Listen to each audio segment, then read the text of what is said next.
I am Ashok Kumar, Head Department of Zoology and Industrial Fish and Fisheries, Ganga Singh College, Chapra, running under JP University.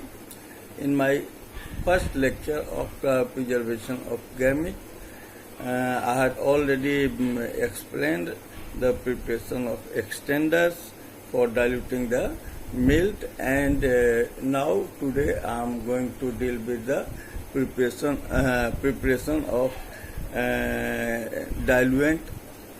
Diluent means preparation of cryoprotectant.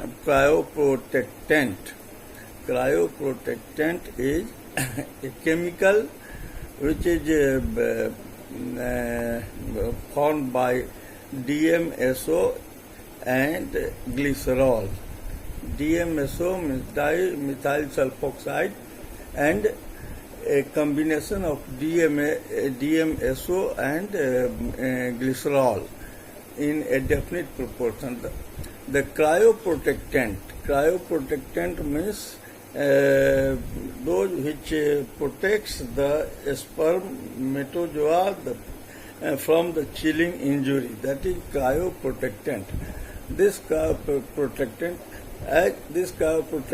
is not mixed with the milk, not with the milk sample, but for the first, initially it is mixed with the extender in a definite ratio, and then it is kept in then first with the extender into a definite ratio and kept in refrigerator.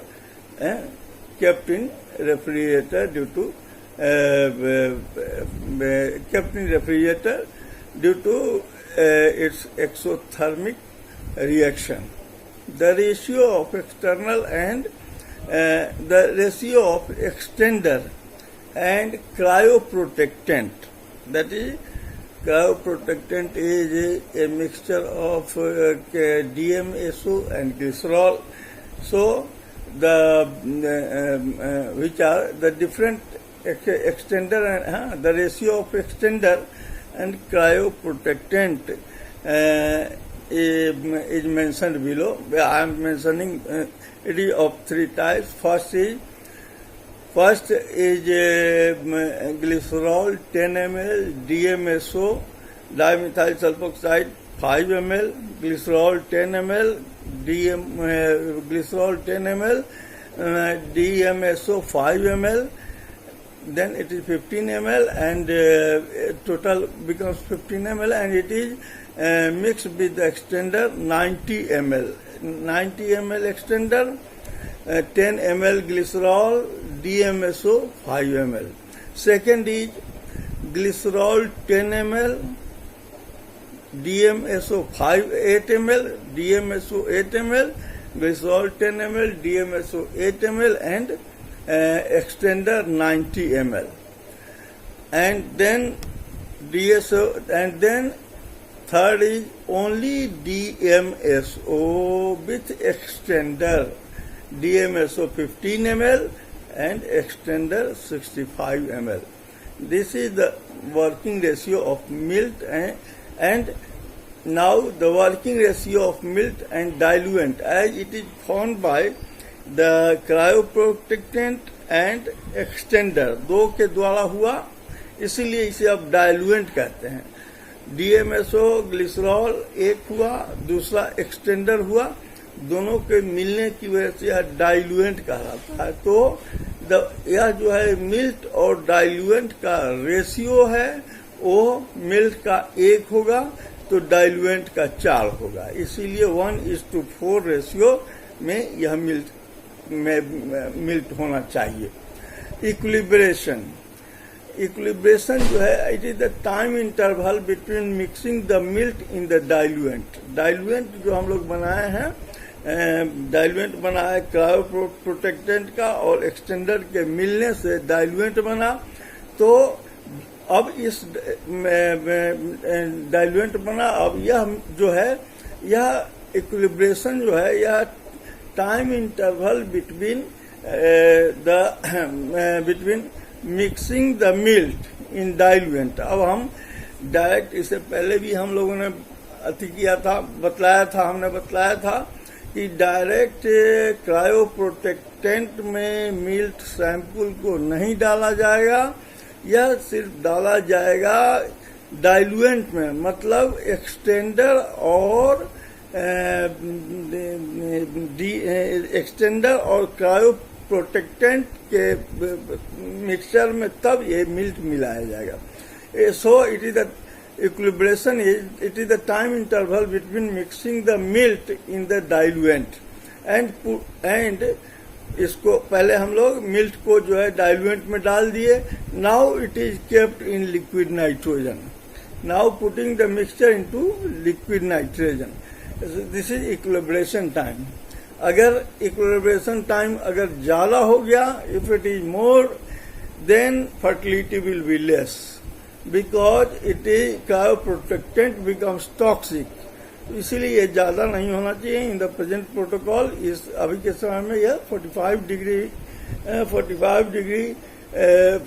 Minutes के अंदर होना चाहिए और temperature वो 8 से 10 degree Celsius होना चाहिए। That should be, है ना। तो because so in the present protocol it is 45 minutes at 8 to 10 degrees Celsius। Now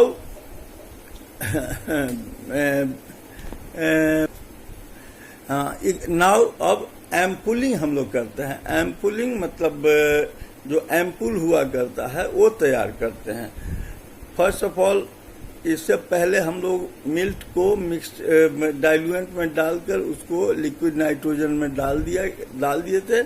now we do ampouling. Ampouling is done in French straws as well as viso tubes. French straw और viso tubes, ये French straw होते हैं और वीसो tube होते हैं। इसमें हम लोग एम्पुल जो या मिल्ट है डाइल्यूएंट और उसके साथ उसको डालते हैं। जो 1:4 रेशियो वाला जो पहले से बनाए हुए हैं उसको इक्विलिब्रेशन कर लिए हैं, अब इसको डालते हैं। और इसमें डालने के बाद फ्रेंच स्ट्रॉ में और वीसो ट्यूब्स में डालने के बाद जो ऊपर जो अब पाउडर जो है ना, सीलिंग जो भी उसकी प्लगिंग कर देते हैं, उसमें डाल देते हैं। तो या फ्रेंच स्ट्रॉ 250 ml का होता है या वीसो ट्यूब 5 ml का हुआ, और इसमें डाले और उसको जो सीलिंग पाउडर होता है उससे हम लोग उसको प्लग कर देते हैं, बंद कर देते हैं, ताकि कोई उस अति गिरे नहीं। Now it is freezing. Freezing should be rapid so that thermal shock should be minimum and not so fast। बहुत ज्यादा तुरंत भी नहीं हो, बहुत ज्यादा देर भी नहीं हो, as to allow, चूंकि देर होने से नाउ बहुत तेजी ज्यादा होने से जल्द से जल्द होने से जो थर्मल शॉक जो है वो होगा, और जो वाटर है उस स्पर्मेटोजोआ में वाटर कंटेंट है, that will convert into ice and that will cause the cell injury. इसी के लिए the freezing should be rapid so that thermal shock is minimum and not so fast as to allow the formation of intracellular ice crystals। अब इसके बाद the sealed वीसो tubes required to be cooled। The sealed वीसो tubes are cooled at 15 degrees Celsius by programmable cooling chamber with straw freezing। अब उसको जो है एक programme है, एक हमारे पास कूलिंग चैम्बर होता है प्रोग्रामेबल, तो उसमें धीरे धीरे ऊपर से नीचे की ओर टेम्परेचर आता है। तो 15 डिग्री सेल्सियस तक अब हम ऊपर से लेकर नीचे तक 15 डिग्री सेल्सियस लिक्विड नाइट्रोजन में हम डाले थे, स्वाभाविक -190 पर उस समय था। फिर इसके मिलाने से अब ये कम टेम्परेचर इसको इक्विलिब्रेशन हुआ, 8 से 10 डिग्री सेल्सियस पर हुआ। अब उसको हम एम्पूलिंग किए। एम्पूलिंग करने के बाद now it is the sealed VISO tubes required 15 degree Celsius by programmable cooling chamber. Programmable cooling chamber उसमें हम डाल दिए। अब उसी के हिसाब से जब 15 डिग्री सेल्सियस पर आता है तो यह होल है ना चैम्बर फॉइल तो इसमें स्ट्रॉ में जो है स्ट्रॉ और VISO tubes, French straw and VISO tubes, इसको हम लोग 15 डिग्री सेल्सियस पर लाकर उसमें प्रोग्रामेबल कूलिंग चैम्बर में उसको हम ठंडा करते हैं, उसमें रखते हैं। And is by manual vaporisation over liquid nitrogen. तो अगर जो उसमें कुछ कमा तो उसको हम लोग मैनुअली लिक्विड नाइट्रोजन से उसको जो कमी आई उसको पूरा कर। Now storing is done. The freezed milk kept in straws and VISO tubes are immediately immersed in liquid nitrogen and kept undisturbed. The evaporation loss of liquid nitrogen, जैसे ही हम डालेंगे तो उस समय यह लिक्विड नाइट्रोजन इवेपोरेट करके बाहर निकलता जाता है थर्मस फ्लास्क से, और इसलिए उसी दौरान हम उसको डालते हैं। और जो भी इवेपोरेशन में लिक्विड नाइट्रोजन हमारा लॉस होता है उसको हम लोग रेगुलर फिलिंग उसका करते हैं to the container. That is all about the cryopreservation of